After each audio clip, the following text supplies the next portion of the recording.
Молчание не всегда про слабость. Иногда это оружие. Когда ты научился молчать, ты перестал быть понятным, ибо люди не знают, о чем ты думаешь, и это их пугает. Молчание не всегда про слабость. Иногда это оружие. Когда ты научился молчать, ты перестал быть понятным, ибо люди не знают, о чем ты думаешь, и это их пугает. Молчание не всегда про слабость. Иногда это оружие.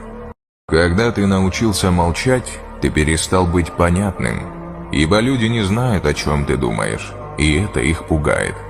Молчание не всегда про слабость. Иногда это оружие. Когда ты научился молчать,